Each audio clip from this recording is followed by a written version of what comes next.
Yeah, 2024 was a great year, especially following 22 and 23, right? It was a little dry, and then this year we were a little wet. But Stu, you know what we learned? Rain makes corn. And we had some phenomenal yields across the state in certain areas and trials, and so really excited there just on the total yield potential. And some of the practices that we've been doing continue to show through. So that's always another good thing when we see the same results year over year, even in different environments. Response to foliar protection, right? So that'd be fungicide, insecticide. Corn and beans still has a routine return.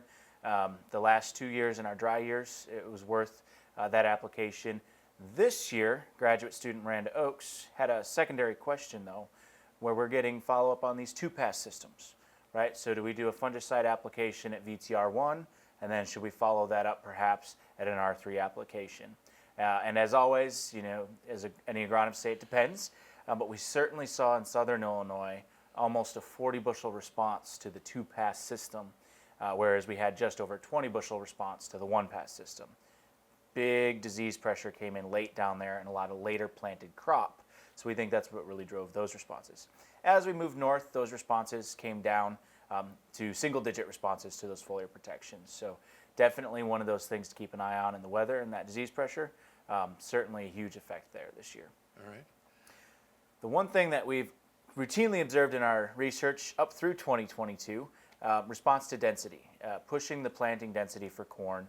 You know, I know a lot of growers are in that 34,000 plants per acre. Can we do 38, 39, 40,000 plants per acre? And if you do, how do you manage it? In the last 2 years, we saw no response to population, whether you did 34,000 plants per acre or 42,000.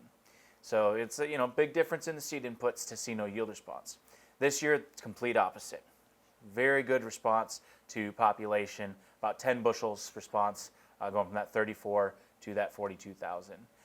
And that really comes down to where we started, rain makes corn. If you have a dry June, sometimes our management doesn't respond as much. When you get that moisture in the early part of the year, those densities can really set a high yield potential and take it through to the finish line. When we get in that much in corn, how are we putting it in? Are we putting it in narrow rows? Are we putting in more seeds per acre, or where do you get the increased population that pays off? Yep. So definitely in both wide and narrow rows, we saw the advantage this year. But we really do like the response when we go to a narrow row. The response tends to get even greater. And so when we're looking at the narrow row advantage, I want to say we were about 15 bushels to the narrow row this year.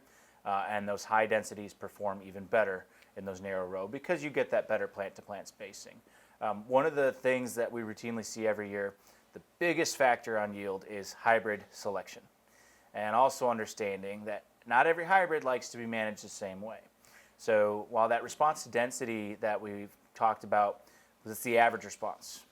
That means some hybrids really love the density and maybe went well above a 10 bushel response, but some hybrids maybe didn't like to be crowded and didn't respond as well and maybe were a 1 or 2 bushel response. Is that root structure?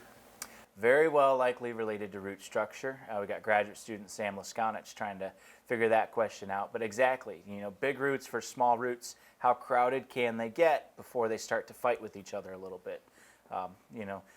You don't want to be 3 people in the back of a car on a 6-hour car drive, right? A little crowded. It's kind of the way we think about it. So, right, hybrid selection on root architecture might determine who can handle the high pops versus the low pops or needs the wide versus narrow row.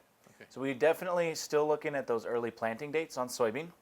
And for the 3rd year now, we've done a planting date study looking at mid-April, early May, late May, or June. And 3rd year in a row, we've seen a really good trend. Earlier planted soybean yields higher than later planted. And the April soybeans still are performing. What's exciting about this is not only is there a higher yield potential, but some of those April conditions might have been a little marginal if we were to try and put a corn crop in, at 2.5 inches deep or so, but we could get the beans out. And so it also means when the more optimal planting windows open up in early May, we can put the corn in and get dual crop advantage. So those beans are pretty hardy, and they'll tolerate some of those tougher early conditions better. So really still seeing the advantage of the early beans. And they need a pretty good winter coat of seed treatment, I'm assuming.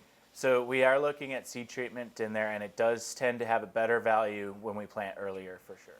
So we did another year of our flooding work, with these what I would call flash floods, climate's changing, things like that. There's spots of our fields that are holding water that never used to hold water. So how do we manage that, thinking on a side dress perspective? What's really exciting about this project, we did it in 2023 when it was dry, and in 2024 when it was wet. And in short, too much water can be a bad thing, and you can lose yield when you have standing water in your field. When that crop pulls through and survives, can you side dress and bring some of that yield back?